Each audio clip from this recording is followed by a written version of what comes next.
I mean, I've always thought we should get rid of scary. That's been my The Mercedes-Benz Interview Lounge. How many years have we been friends? All of us have been friends for... like maybe 20, 25 years. I swear to God. And you are one of the few people who helped me with my career back when I was a nobody. And now that I'm back to being a nobody, I'm back on your A trying to do a podcast. Isn't that fantastic? Stop. Please. You never were and never will be a nobody. Not at all. Not at all. Thank you. But thank you for the opportunity, Elvis. Oh, please. I remember the first night they said, you got to come watch Lisa Lampanelli do her show. I'd seen you do this and that, but I never saw your show or your stage show. So we went to this little club in the village and we sat down and you started in. And I was like, you guys want to have her on our show? No, there's no way. I was entertained. Dude, so just how wild it is, though. I was thinking about the old days when I used to come on. I used to be an insult comic. I don't do that no more. I'm nice. So what happened was Elvis would have me on, and they would literally, people of different ethnicities would call in and have me guess their ethnicity, you know? And that was the day when you could say a lot of stuff. Not that I want to anymore. I'm not a dumb C. So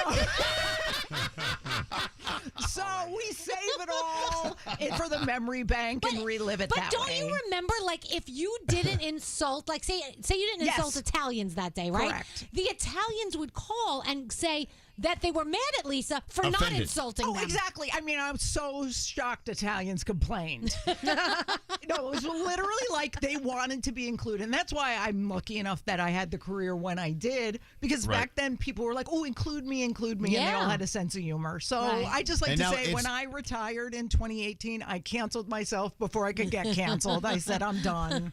Well, I know, but I'll tell you, Gandhi, this is before you knew us and we knew you, a lot of people in the Indian community would call and be offended that she would not insult them. Yeah.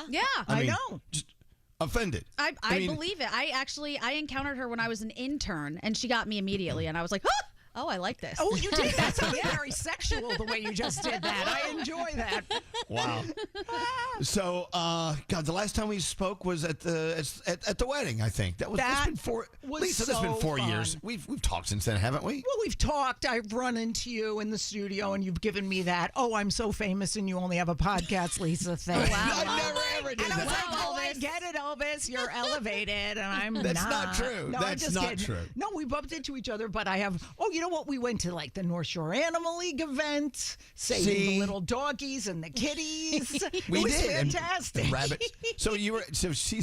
We had Lisa at her own table and I handpicked the people at your table at the wedding. They had to be well-dressed, mostly homosexual, right, or good-looking women. That's all I hang with. I don't like uglies. No uglies is how I You ran the table.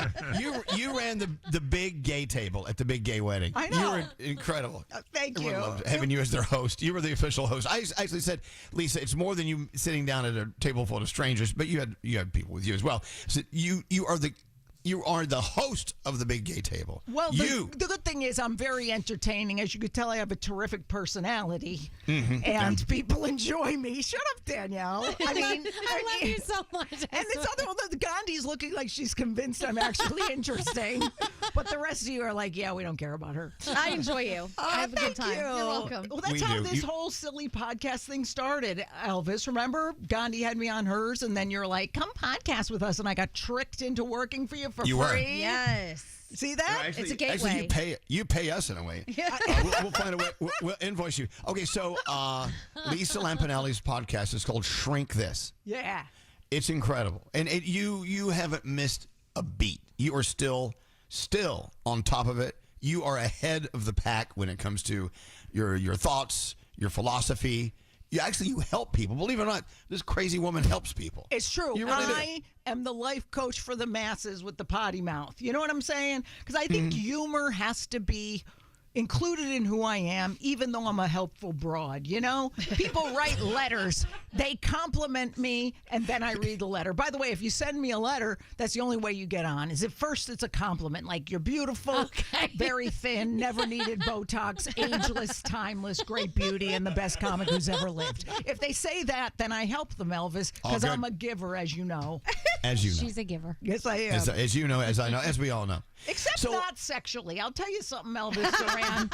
Okay. I'm 63 years old and I don't need it. You know, I am. Are you dead. done? Are you done? Dead from the waist down since I was 50 years old, and I don't care because you know what? It keeps me from effing lousy guys. I say to myself, Lisa, you're protected. You're safe. You just go home and you have a good time with yourself. That's it. See how clean I am for the air? You enjoying yourself? Okay. Wait, hold on. So Lisa, let's turn this around. Let's say you had a guest or a call or whatever, and they said, you know what, Lisa, I'm 28 years old, and I've given up on sex because I don't want to have to deal with relationships. I don't have to deal with it. What would your advice be? I'm at 28 years old. 28, I'd probably say get therapy, because I even wear a shirt during my podcast that says go to therapy, because these people, they got to look within them and what their frickin' problem is. If someone's truly asexual, that's fine. They'll figure it out, you know? But if they're just sad and they've been abused by men like Scary, which I get, he's a terrible human and it hasn't come out yet, but me too. I would just tell them, look inward for the answer. Because, Elvis, don't you feel that every answer is within us already? Yes, but sometimes we need someone to help us mine that out. And I take out a pickaxe and I go to town on these bastards. Yes, you do. Oh, my God. So what have you been up to, Elvis? I'm curious. Well, you're looking at it. I've been up to this. We've all been up to this together. We've been talking lately a lot about how this family that we've created over the years is just really where we want to be in life. It's friggin' awesome. It is true, because acceptance of your failures is a lot. Acceptance is always the answer. You're surrounded by these people who haven't got a pot to piss in. And you know what? I approve of that. He's our meal ticket. No. That is not the case, and you know. No, they're fantastic. You are lucky, because that is a nice crew. Because when I retired from comedy, I realized that I had to really start over and make a whole bunch of new friends, because I moved to Connecticut. I was like, I don't know anyone here. So this community is very important, and I had to build that. It only took me 8 years and a lot of kissing of frogs, not literally, just tonguing them. And then I finally built it up. So community is important. It is. It's everything. Surrounding is. yourself with the right energy. And we have it every day. And then we add some spice here and there. Like, for instance, with you, Lisa Lampanelli, sitting in that chair. It's true. Like, I would say you Makes have our it. day. I listen to the show, and you have it maybe every other day. I don't think it's always clicking, I have to tell you. That's more than I thought.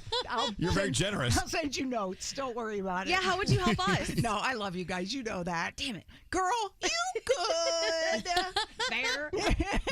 So when it comes to your podcast and the letters that you're getting, obviously aside from all of the compliments, what are the most common threads of things that people say, help me? Well, there's a lot of stuff about, obviously, my issues have always been weight and food related, body image related. We get a lot of that stuff. We have a 2-parter on friendship that we did, because friendship's so important to me, and it's such a struggle to have adult relationships like that. We're going to do an episode on should you tell your husband or partner everything, because I firmly believe you should not. No. Well, let's talk about that. You should have tons of secrets and have sex with other people. That's I'm just This is great advice.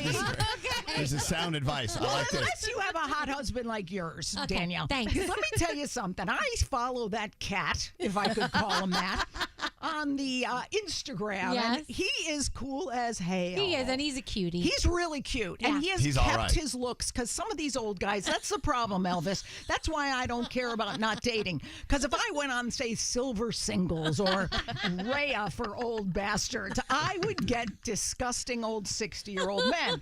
I don't want that. I don't want that. I want a 40-year-old or nothing. And I ain't getting no 40-year-old, so I might as well give up. This is what my mother says. My mother's 76, right? So I said to my mom, so Ma, you meeting anybody like at the Golden Age home? Wait, and her answer to me is, Danny, the guys I want don't want me, and the guys that want me can't walk across the room. You know what? That's truthfully true because, see, here's the problem. You know who I blame for this whole thing is Dennis Leary, and I'll tell you why. Okay. 2 years ago, I was watching this Rescue Me. It's this television show with these hot firemen, and I realized, ooh, he's sexy. Ooh, maybe I want to someday have a sex with something. And you know what happened? I realized, yeah, because he's 42 in the show. I don't want to have sex with 65-year-old Dennis Leary, but the 42-year-old, hello, mama. So here's the problem, Elvis. I can't be inappropriate with the young men, so I just stay home and do whatever. Right, Danielle? Right, Lisa. What's the cutoff? The cutoff? Well, I tell you what, it's pretty gross. I guess 50? That's good. That's good. I That's good. guess. Why not? But also, I'm very wealthy. And, you know, I don't like these users. I don't want to be used for my money and power and great beauty. It's hard to be judged for this loveliness is what I'm trying to say. I'm starting to feel like I'm understanding you. I'm getting it. After all these years, it's starting to work. I get it. Right? Thank If you're just turning us on, Lisa Lampanelli's here. She is a part of the Elvis Duran Podcast Network. Yeah! With her podcast called Shrink This. I mean, I know that you have a lot of fun with everything and anything you do, but I'm sure from time to time it does get some serious. You have a serious moment or two, right? No. I would say 70% of it is advice and really good, like, intro, like, to have people sort of ask questions of themselves. And yeah, I have a co-host, Nick, and we're funny together, so it's really good. But we're both damaged goods just trying to help other people. And so it's sound advice, I would say, because I'll listen to the episodes to approve them, because you never know when iHeart's trying to pull a fast one and have me yell. This is true. I don't trust him. I will not either. So I'm like, oh, this is really good advice. However, it is humorous. I can't cut that out of my life. You know what I'm saying, right. Elvis? And nor should you, because it makes it more interesting. Yeah. You know what? And mental health shouldn't be down and dark and sad all the time. Correct. It should not be. Mental health should be something fun to work on, because that way you're not afraid. You're not afraid of it, you know? Right. A little humor without deflection goes a long way. Gandhi wants to know what sort of life advice. If you're so hot on yourself for being the life advice giver, Gandhi, go ahead, ask her. No, so do you have some life advice for us, the people in this room, based on things that you have observed? I mean, I've always thought we should get rid of Scary. That's been my It's just been non-negotiable. She didn't like him. I said he's shifty. There's something going on Well, there. no. In the old days, she said she was our onboard terrorist. Yeah. She told me to my face. Remember, you said his eyes were too close together. Wait, that was the old Lisa. Now I only say he's still a terrorist. What is your purpose here? That was her opening I line think to that's me. the problem. I never really understood he had any reason to be in this room with his stellar talent. I'm just kidding. You know that, right? Of course. Look how nice I've gotten, Elvis, that I fact check that. I You're know, okay, yeah. right? Are you okay? You have to fact check it. Did I trigger you? Oh, I know. But you know, you've said several things since you sat in this chair today. And getting back to what Gandhi was asking, what advice do you have for us? You seem to be a true believer in all of us being already wired with our answers. Correct. I think we just need someone to help us get them out. Right. I think really people are afraid to sit still long enough to have the answer rise up from within them. So they take a poll of everybody else. You ever notice when you have a decision to make, you call this one, that one, the other one, and see what they tell you? It's never going to be their answer. It has to be something that you get comfortable with, and you sit there and you go internally. Problem is, nobody wants to slow down. So once I retired, I was like, ooh, I have the answers within me, but I got to let it settle and come out. You know what I mean? And plus, when you ask your friends for advice, you already know what you want them to say. Because when they say what you don't want them to say, you're like, well, why are you saying that? Well, my answer to them is, well, why are you asking me if you don't want to hear what I have to say about you? But we have the answers inside all along. We do. I just think we're afraid. We've been told like we have to, look elsewhere for anything. We have to look outside of us for happiness. That's why people buy 10 million things and shoes and bags and 40 houses like Elvis has. I mean, you just keep buying houses. What is the point of that, Danielle? I personally... You can't live on them all, right? When I retired, I dumbed myself down to one house. And I said to myself, boy, I'm happier than Elvis, because he must must be miserable to be so wealthy. He needs all those shoes with the red soles. Lisa doesn't. I have shoes with black soles and a heart with a black soul also. I know, but you're living a life. You're second homeless, and it doesn't bother you at all, and you're fine with it. I know it's really, really sad when I got rid of those houses. No, it's so weird. I think we just medicate with a lot of things, and it's nice to get older. You'll see Elvis someday when you're my age. You'll figure it out. I'm basically there. Wait, how old are you? I'm 60. 60. I'm 60. Well, 60. 60. 60. I'm about to be 64, so as your elder, I say your life is meaningless and sell your houses and see what you think. Okay, I'm going to start working on that. But you know what? It is nice to declutter. And it's not only about decluttering your house and your drawers and your closet. Yeah. It's about decluttering your head. Well, yeah. It's about decluttering a lot of limiting beliefs, like things and limiting people. Yeah. And people that we allow to cling on, and we need to let them go. Let them go. Is this the way of saying you're getting a divorce? Because I would fully not like that. I'm not divorcing. Not quite yet. Because I really think he's the best thing about you. Oh, okay. You know I joke, I kid. By the way, I do joke, I kid about that. I wonder, though, if you did get a divorce, which you won't, which one of you would get custody of me? Because I've had friends who got divorced and they had to figure out which one gets me. So who would I go with? That's a part of it. Yeah. Look, the older we get, doesn't matter if you're in your 20s or 30s or 60s, your friends are divorcing. No, I would get you. I would fight. I would go in front of a judge to make sure it's all legally, you're legally bound to me. Oh, I would like that a lot. Thank you. Wow, this is really, I feel so treasured now that I wasn't worth the trip from Jersey, but I'm worth that. It feels great. Lisa.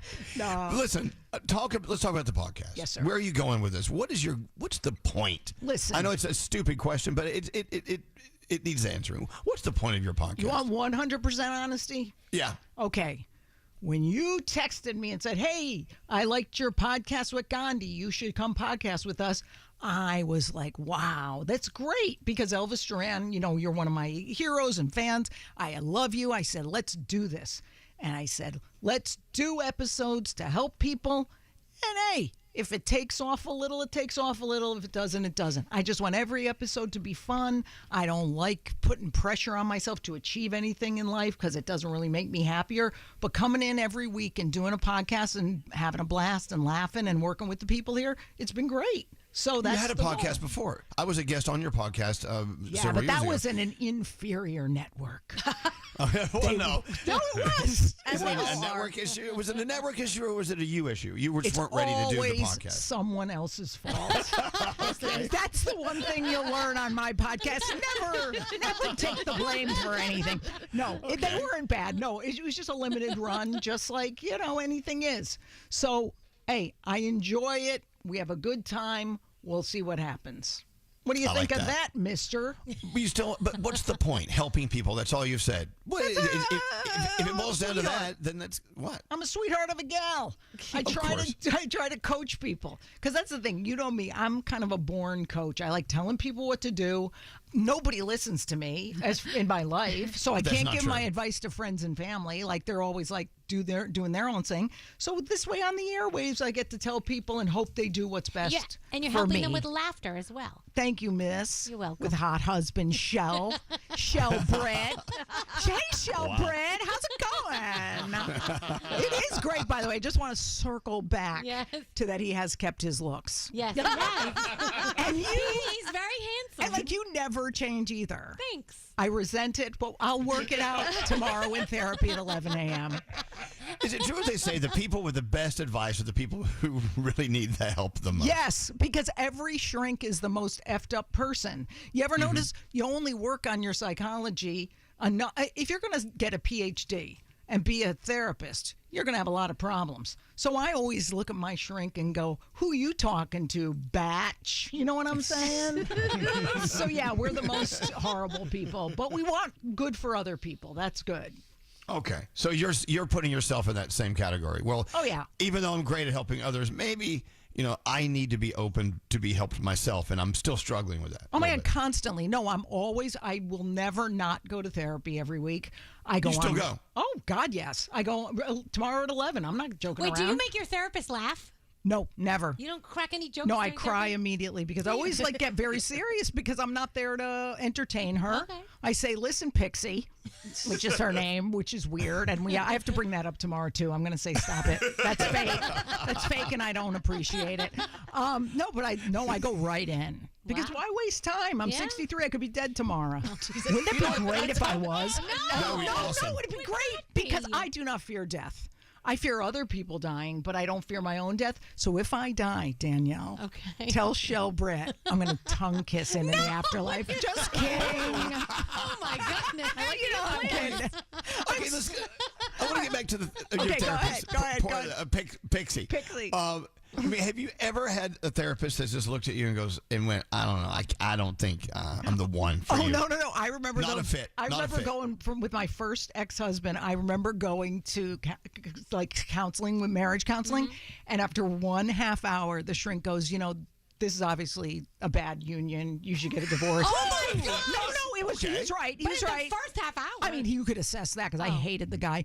And he goes, but then he goes, but you, and he points to me. He goes, you, I got to see alone. And I was like, hey. And it's been therapy ever since. No, I love working on myself. Oh my God, I love it. I mean, it's hard because you learn some stuff about yourself you don't like, but then you try to change it and not be as douchey as you were the last week. Well, people are afraid of learning more about themselves. So afraid that they don't even know they don't know themselves yet. I know. So I've been scary. Oh my God. But that's a hard one to dig up. It's a hard thing. It's a difficult thing to dig up things about you that you're afraid to admit to yourself or you're afraid to talk about to anyone else, including yourself. I know. But I guess after doing it since I'm age 25 or so, I'm like, 40 years of this, it's great because there's nothing I'm going to find out that is going to send me over an edge. Like there's no repressed memories. It's just like, oh yeah, I still got to work on that codependence. I still have to work on my protective instinct to just jump to all my friends and defense when they don't need it. So all my stuff, I'm kind of aware of, and weekly you get the chance to work on it. So hopefully the podcast will help others do that too. If not, they'll get a chuckle, right, Danielle? Exactly. Yes. God. I love you. I've told you this. We've all told you this many times. We love you very much. I love you, man. You're honestly, you're like the tops to me. You're the guy who would always have me on. And remember in the old days, you never had comedians on. You had me, John Panette. Oh, did we lose Elvis? God rest his soul. Oh, okay, because it says connection lost on the screen, and I was like, oh no, great. Now he's died now. It's my brain. That's my brain. It's not the Zoom. No, but John Panette and me, and you would be like, we never have comics, but you guys are different. And I thought that was great. That was really cool of you. And he was. But we adore you. And I know Gandhi is. You should get back on Gandhi's podcast. Anytime. I like her so much despite her heritage. Thank you. I know it's a hard one to get past. I would just like to say that's the only racial thing I've said. And it's because we're friends. So if you have a letter of complaint, go F yourself. It's a safe space. But also, can I do a shameless little podcast plug and just say, if you do have a question or want advice about any sort of mental health topic or relational thing, send it to shrinkthisShow@gmail.com. If you don't know how to spell that, I'm sorry, but I'm not going to spell it for you because if you're that stupid, you don't deserve an answer. Wait, is it Shrink This Podcast or Shrink This Show? Shrink This Show. Okay. At gmail.com. Don't worry, someone got it wrong. I'm guessing that was my producer. And guess what, Celia? You're fired!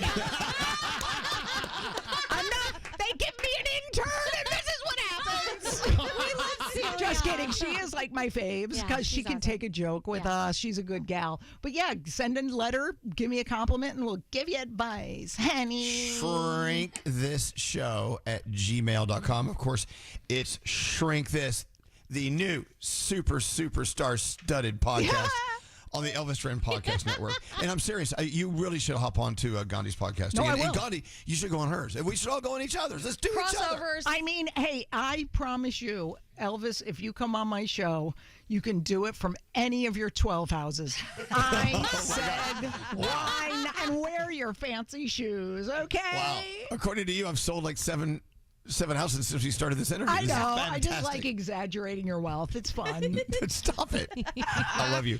Lisa Lampanelli. I love you guys. Thank you. I love you, Elvis.